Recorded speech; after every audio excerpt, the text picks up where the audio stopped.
I'm here with Salma Al-Husseini. Salma is our program manager at ISHR, focusing on Human Rights Council advocacy. And she's here to tell us a little bit about how we can build effective and strong campaigns at the international level through the most opportunistic use of the UN human rights mechanisms. So Salma, could you tell us a little bit about the global campaign to release the women human rights defenders in detention in Saudi Arabia? What was your objective in that campaign and what did you achieve? So in May 2018, weeks before the lifting of the driving ban for women in Saudi Arabia, the Saudi government arrested several women human rights defenders, the same defenders who were at the forefront of the campaign against the driving ban and against the male guardianship system. Several of them were tortured and sexually assaulted in detention. And so our campaign, which is part of a coalition of several NGOs, is to push for the immediate and unconditional release and accountability for their torture. And as of May 2019, at least 7 women human rights activists were provisionally released, but they are still facing trial, and several are still in detention. Their trials have been stalled, and no one has yet been held accountable for their torture. Mm-hmm. And can you tell us how you went about building this campaign towards the provisional release of 7 of the women defenders? Well, we had a coalition of NGOs working on this, and we used many tools, each for a different purpose and for a different window of opportunity. And I'll walk you through them in a chronological order. So in June 2018, we lobbied states ahead of the Human Rights Council session to raise the issue in their national statements at the Human Rights Council, and we delivered a joint statement at the Human Rights Council calling the Council's attention to the detention of the defenders. We didn't know yet at this point that they were tortured. The objective here was to get states to pay attention to this issue. Our partners were sending communications to special procedures who issued press releases about the arrests of the defenders and calling on the government to immediately release them. Our goal here was to get the UN experts to amplify our asks, and that is really key in getting any issue on the Council's agenda. You need the special procedures to express concern about the same issues you're pushing for, as while some states trust some NGOs' information, if it comes from the UN, it's considered more legitimate. And then in October 2018, following the disappearance and the murder of Saudi journalist Jamal Khashoggi in the Saudi consulate in Turkey, we saw a window of rare opportunity. Despite Saudi Arabia's abysmal human rights record, states were reluctant to call them out publicly. However, we saw many states condemning publicly Khashoggi's killing, and the media coverage that his killing got was so immense, and it made it difficult for states not to react. Now, Saudi Arabia's UPR was already scheduled for November 2018, and so we prepared an update to our submission, because if you have engaged with UPR before, you know that the submissions are 6 months, at least 6 months in advance. And we sent this to all the states who made recommendations on women's rights or on human rights defenders, and we met with them in Geneva, and we urged them to make specific recommendations calling for the release of the women human rights defenders and accountability for their torture. And we had 2 goals with the UPR. First was to get specific recommendations on the women human rights defenders to pressure the Saudi government to release them. And then the additional goal was to map out who are the states who made the strongest recommendations on human rights defenders and women human rights defenders, so then we can target them to take action at the Council. Now, following Khashoggi's killing, one of the coalition members, the Gulf Center, they prepared a letter that was signed by over 170 NGOs from across the world, calling for a special session of the Human Rights Council about the increasing and widespread attacks against journalists, activists, and any form of peaceful in Saudi Arabia.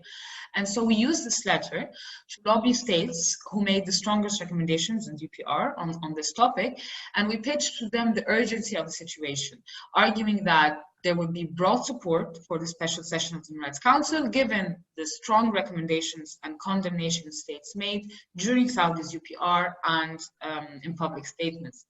But then as we lobbied states, we realized that a special session was not going to be possible. So instead, we pitched to them a joint statement in the upcoming Human Rights Council session, so in March 2019, as the minimum the Council needs to do in light of the Khashoggi killing and the detention and torture of the Saudi defenders. We argued that if the Council was silent on this issue, that this would set a very dangerous precedent, as other states, not only in the region, but across the world, may feel emboldened to follow Saudi's steps, knowing that there will be no consequences. And so, indeed, in March 2019, Iceland, which was a Council member at the time, delivered the first ever joint statement on behalf of 36 states on Saudi Arabia at the Human Rights Council. The statement condemned the killing of Khashoggi, demanded accountability, and called for the release of the activists, including 10 names. Made sure that the statement got massive media attention, and it put the issue of the detention of the Saudi women human rights defenders at the forefront of world news. Now, the women human rights defenders, they were detained for at least 10 months without a charge or trial, but weeks later, after the statement, they were referred to court, 2 were provisionally released, and then in May 2019, another 5 defenders were provisionally released. And so this showed that Saudi Arabia does respond to pressure, and so we continued lobbying states to follow up. And Saudi Arabia was a member of the Human Rights Council in 2019, and so we framed our advocacy as they need to be held to heightened scrutiny, in particular by other council members.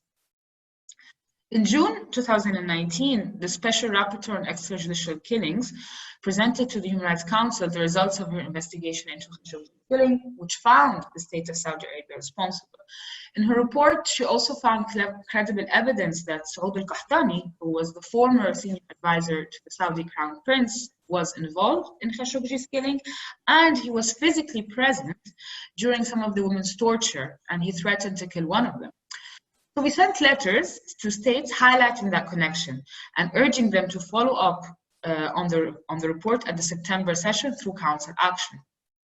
And we focused, now the report of the Special Rapporteur included many recommendations, but we focused on one recommendation, which she framed as if Saudi Arabia wants to commit and show guarantees of non-recurrence, then a first step of good faith is to release all of those detained for exercising their rights. So we focused on that recommendation.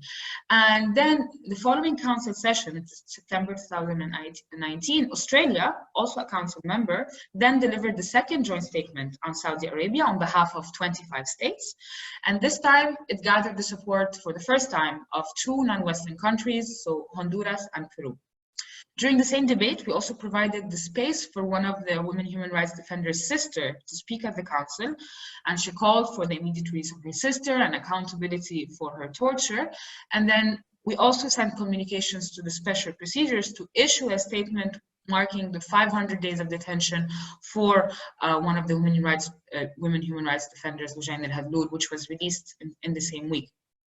Now, when the trial, I said the trials were stalled, right? The last hearing was in April 2019, and then they resumed again in February 2020. So our partners were continuing to lobby diplomats to request to attend the hearings in Riyadh, while they were never allowed to enter from the first hearings in March 2019, but it nevertheless increases the political pressure on the Saudi government. And since one of the defenders, Lujain al-Hadloul, had also been targeted for engaging with the Committee on the Elimination for Discrimination Against Women, we lobbied the committee to release a public statement ahead of Lujain's hearing to push for her release.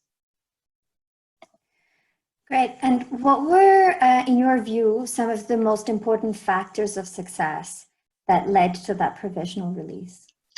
Well, because we use the UN mechanisms as a toolbox, and we use different tools for specific purposes and for specific leverage, and because we had a coalition of NGOs working on this issue. So each NGO was able to leverage its strength, and we were able all to effectively pull together in our resources. And of course, we were able to mobilize a group of states who were committed to this issue. We think it was also successful because we were able to provide space for those directly affected to lead some parts of the campaign, so the families of the women human rights defenders. And then we also saw the window of the opportunity with the global condemnation of Khashoggi's killing, and we jumped on it to make the best out of it. we made the strategic choice to not link our advocacy with the war on Yemen and the Saudi human rights defenders. We instead focused on the domestic situation of Saudi Arabia as a strategic choice. And when we started this campaign, we didn't need time to research the situation of human rights defenders in Saudi Arabia, because we had already prepared that as part of our UPR submission with several of the organizations that are now part of the coalition. And Salma, is there anything that you would do differently? Well, in September 2019, with the second state joint statement of the Human Rights Council, we faced challenges in getting the same support of states that signed the first statement. States used a lot of excuses to justify why they didn't sign that statement, even though the situation did not significantly change since then. Perhaps if we had had more time to lobby for the September statement, we could have gotten the same support, and that would have sent a stronger message to the Saudi government. But beyond that, I think now the main challenge that we have is sustaining this pressure. So we were able in 2019 to sustain pressure on Saudi Arabia all of the council sessions. But now the Saudi government is investing a lot to show that it's improving the human rights situation. And unfortunately, some states are buying into that. But the campaign is not yet over, as there are still Saudi human rights defenders in jail.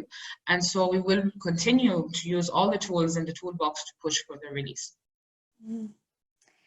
Thank you, Salma, for providing your insights and for this overview on how we can build effective campaigns at the international level. And for reminding us also that these campaigns, they require a sound strategy, but they also really require a lot of discipline and diligence, because the campaign lives on. We're still trying to get the women defenders released. And we're still trying to ensure that the support that we've built is sustained and is also strengthened as we go on. Thanks so much.